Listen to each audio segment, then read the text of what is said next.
Thank you very much for inviting me, Nehru, and thanks to all the managing committee members. I would like to make two passing remarks. I have rarely ever seen a management committee which is as happy and as healthy as this committee.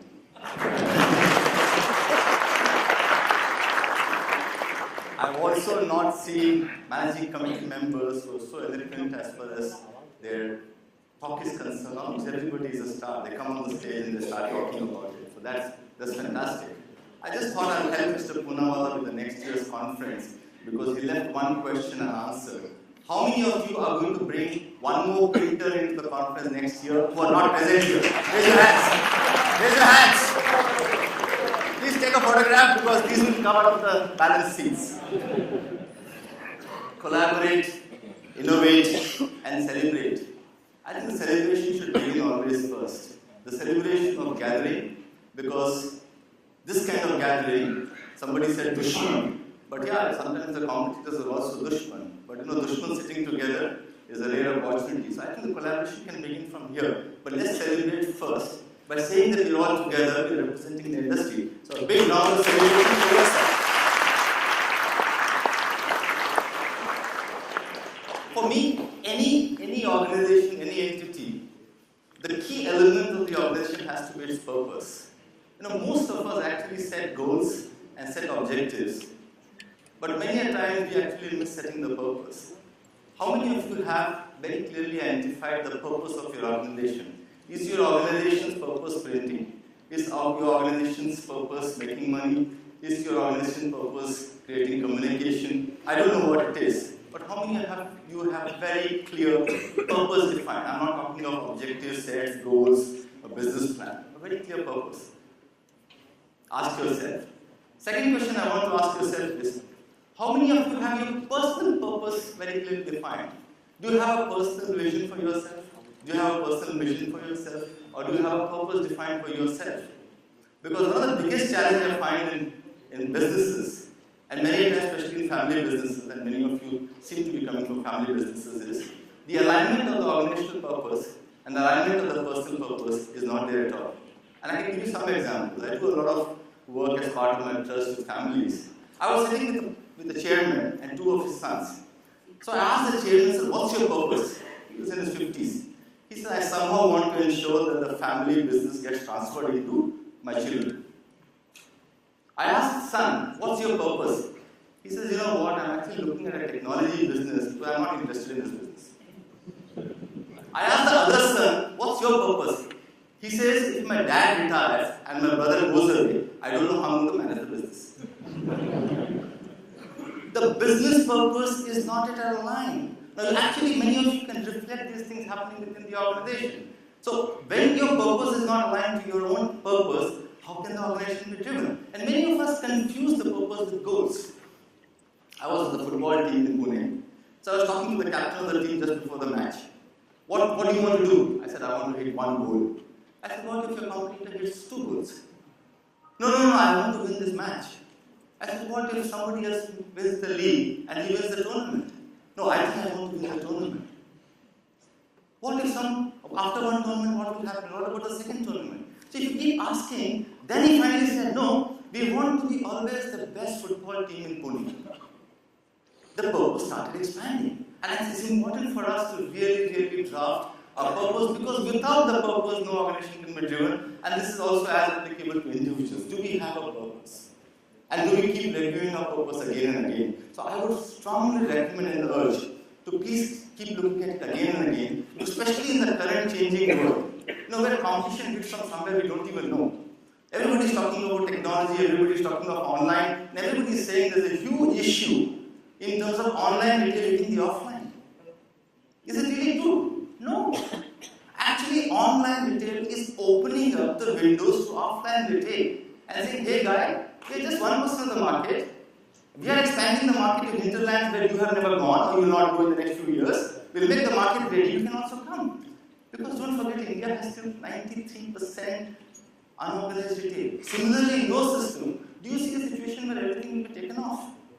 So if your purpose is aligned, then you will not worry about these things. For example, a lot of people are thinking about saying what will happen with the computerization and technology on printing. So I have seen boards where 75% of the board is discussing about what will happen if that competitor or that technology kills us. Very rarely do you ask and spend 75% of the time to say, what are we going to do in such a situation? And that I think is important. So there are two ways to look at it. Keep looking at what's coming as a tsunami and keep looking at saying what can I do to actually counter the tsunami. So online retail is actually creating a situation in the business for to say, there is a tsunami, can we get prepared?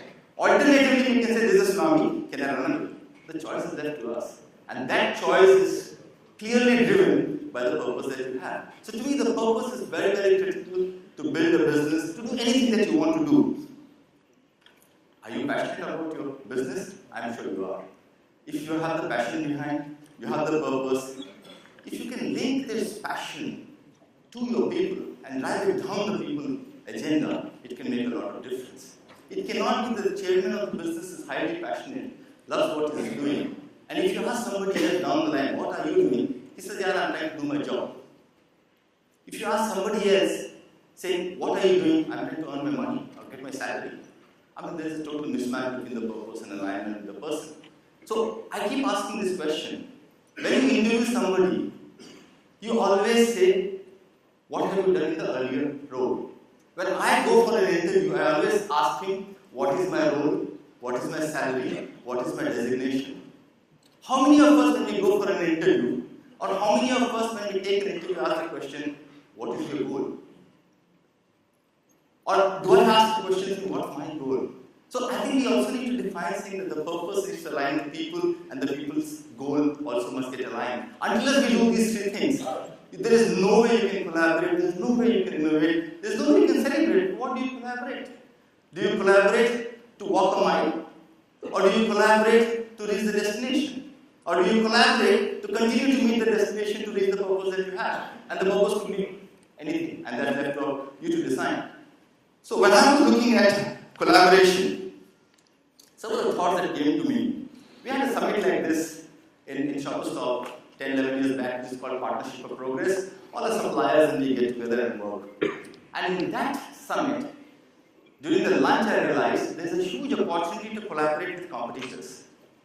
And I raised this in the summit to say, is there a way that collaborators can compete? I'll give you one example of that summit, and I'll leave it to you to see if there's a possibility. In Mumbai, there are galas, where there's gala after gala after gala, there are apparel manufacturers. When I asked them, there are 10 apparel manufacturers next to each other who supply to Shopperstop every day. None of them have a more than quarter truckload or tempo load of supplies to give to Shopperstop. All the cartons leave the same time, but leave in 10 tempos and reach Shopperstop distribution center in 10 tempos. I said, why can't you all get together and put everything and put it in one tempo and send it to Shopperstop? First of all, your cost comes down. Secondly, shoppers will receive only one tempo instead of 10 tempos. They said, no, but it's a competitor. I said, you send open consignment? No, it's closed. Is it sealed? It is sealed. So how does it really make a difference? There is here an opportunity where without doing anything, probably you can collaborate with competitors. But the question is, what is my mindset? A lot of people think that we can't collaborate with our competitors because our information will go. But how do you do market creation? How do you understand what's happening in the market? In the retail business, if you go back and look at the history of the last 20 years, I think Mr. Kishore Biani, Noel Tata, myself, there are 6, 7 of us who work through and through in the industry, although being very tough competitors, to see what is the industry status. And that's what probably you are doing together here. So collaboration is also about mindset. Collaboration is also about doing things together if the purpose can be aligned or the sub-purpose can be aligned. In this case, I talked about the sub-purpose of saying, can this consignment go together? It's after all going to one destination. Don't forget that in today's modern world, if you give it to a Blue Dart, or if you give it to a Safe Express, he may actually take it somewhere else and put it together in one tempo and send it to the next destination. So he's able doing it. Why can't you do it at the source? I was just thinking, I don't understand your business. If you all buy paper, okay, and if it's the same paper, then can it be bought together? I'm not saying form a cartel. But are there opportunities to do something which is very, very different? And I think if you look at the cooperative movement that happens, if you look at the success of Fab India, I think Fab India is all about cooperation. So you can cooperate and still compete. I leave the thoughts with you as to what is it that you would want to do. But if you want to really get into a state of collaboration, a state of mind, drive it to the purpose. Coming to the second part, which I think is very, very key, is all about innovation. Now, innovation is a very simple word, but a very difficult thing to do. Because innovation is a culmination of thoughts by an individual or a group for any organization or an individual. But it only happens if there is an environment.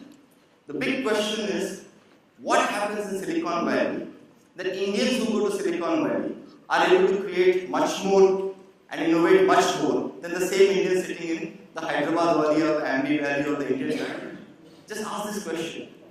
Same Indian, everything is same. And thereafter he goes and eats his rasam and sambar and dokla and whatever it is. So, what is it? I think the key is the environment. Ask yourself that do I have an environment in my organization to really create innovation? Can we really encourage innovation in my organization by creating an environment which encourages that? And one of the things I realized, which is the biggest detriment of innovation, is not allowing individuals, groups to try out because of the fear of failure. And when I look back, as parents and adults, actually we encourage trial. Just imagine when a child is crawling, okay, you want the child to walk. It falls, do you say, oh, you've fallen, so don't get up? No, you say, get up, get up, get up, walk. Same thing happens if you go for a rock climbing. If you slip, do you say, fall down? No, you say, try next time, you're going to climb. So as individuals and human behaviors, we always look at failures to say, try, don't give up. But when it comes to organizations, we always say, no, you can't do this because you can fail. If you are not allowing people to try, if you are not allowing people to look at things differently, there is no way you can have innovation. Because most of us, only from the outside world, have heard of innovation from press, from various media, because we only get to hear about success. Nobody talks about failure. I mean, if you look at all the series and all the biodatas of mine, they talk of Shutterstock, Hypercity, Crossword, Train, RAI. Okay, nobody talks of the 5 organizations in the process of setting up these, which actually started and closed. I mean, I have had as many failures before having the success, but nobody talks about it. But I learned more from the failures to be able to create the success. So, are you creating an environment? Are you open to that? So, how many times have you fired a guy for making a mistake? Ask this question. And especially in the family business, I actually say environment is a total environment. It's not called the top management environment and the lower management environment. It is not called the family environment and the professional environment. Have you ever sacked your son for doing a mistake? Have you ever sacked your wife who is a partner for doing a mistake or vice versa? You dare not. But if it comes to an individual, you always say, no, you made a mistake. So one key thing is, can you create an environment which actually stimulates and nurtures innovation? Because without that, you find creating innovation is very, very different. So tolerance, perseverance, and these are the few words which keep coming to me as I go forward. And of course, the last part is about celebration. And here my only suggestion is that once you have a purpose and you define that purpose, you have some goals, you have some small objectives set. Don't wait for the final goal to be achieved to celebrate. I see this happening. A lot of companies want to celebrate at the end of the year. No.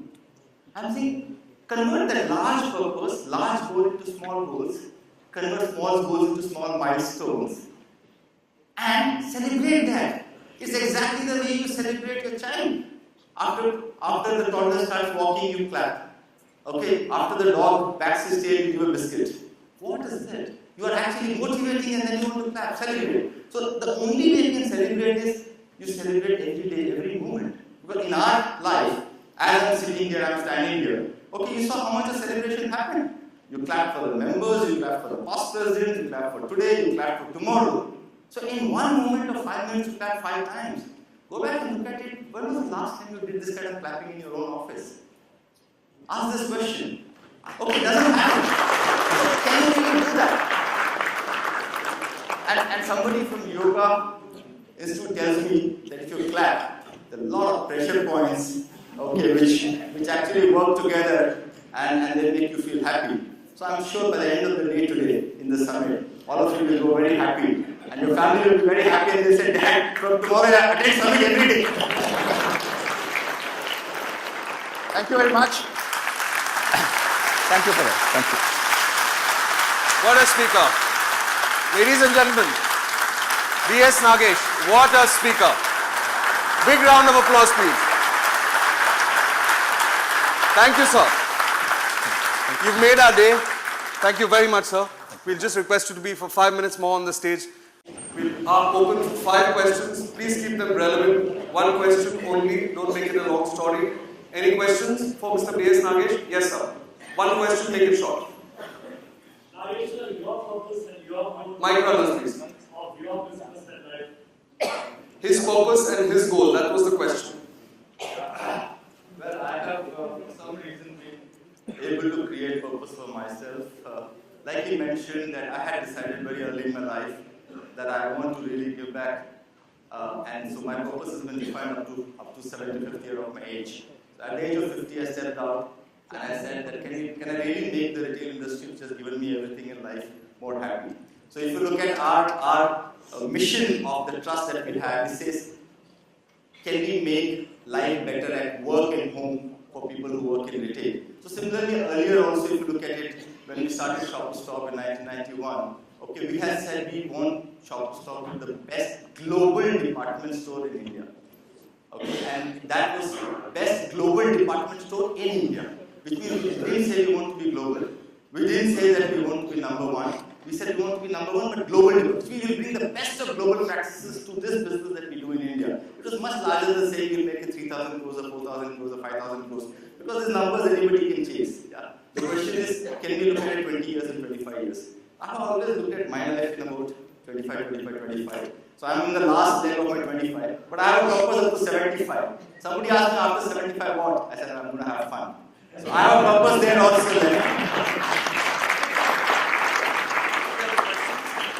Anybody else? Any questions, please? Yes? Yes, sir. Mike, please. That's okay. A very inspiring talk. It's okay with your hindsight and reflection. What is the failure that is taught you? What is the failure that has taught you the best lesson? There are multiple failures. I think I would probably want to talk about 2 failures. Okay, one failure actually became a failure, but it was very successful. A long time back, we had started a business called Blues Bazaar. Okay, in Linking Road. It was very successful. But what happened was we could not visualize the future, and we gave it up. We gave up the denim business just 2 years before the denim really happened in a big way. I would say that is one. The second biggest failure, and I would rate this as first, is a lot of time I was not able to align the purpose with my team members. Okay, I mean there was a beauty concept idea that came out in Delhi, and this was actually my idea. I loved it, and most of us, when we have our idea, we own it a lot. Others like it or not, we are very good. It was actually a good idea. Sephora has come down now, but I could not really get my team to work. So somewhere what happened is probably the team thought this is his idea. So somewhere we have to see when we innovate or ideate, to see how we can make my to ours. Because sometimes it is me and you, and never becomes ours. I think that's one of the ways.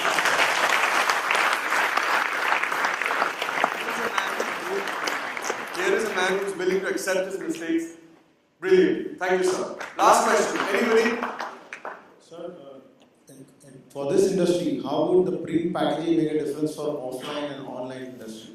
Well, because some of our earlier speakers had taken away my time, I had to cut that part of, okay, but now that you have given me a chance, I just wanted the industry to start looking at just people, the end consumer. Please don't be a B2B and look at your clients.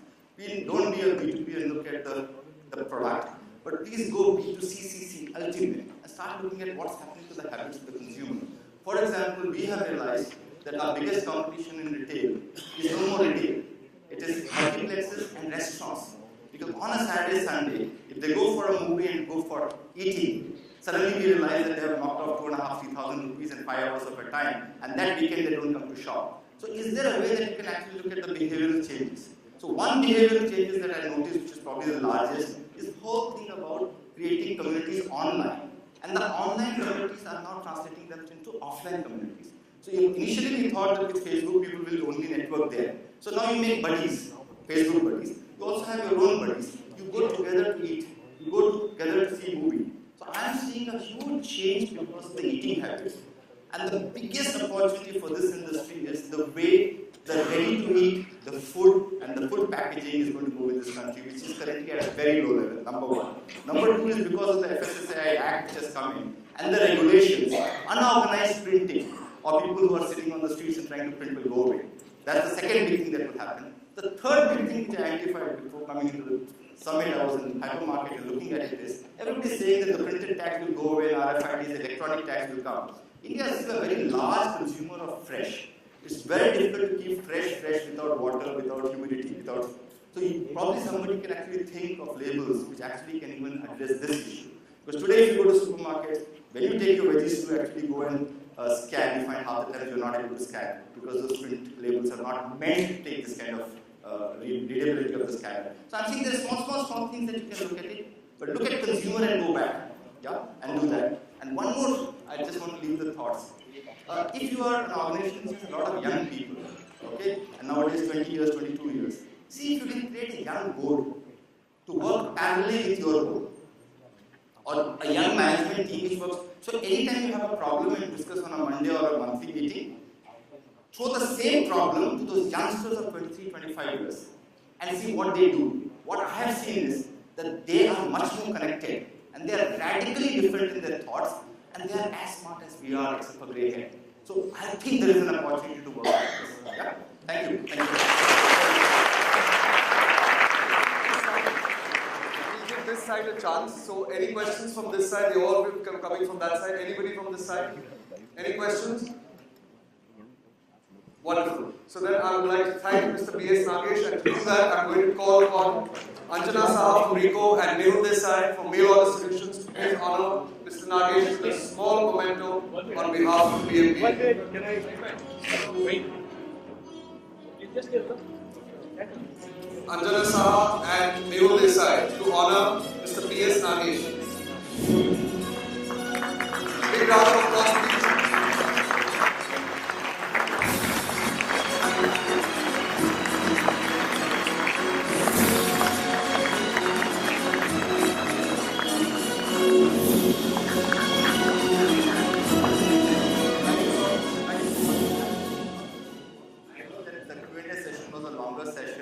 I just want to leave it to all of you.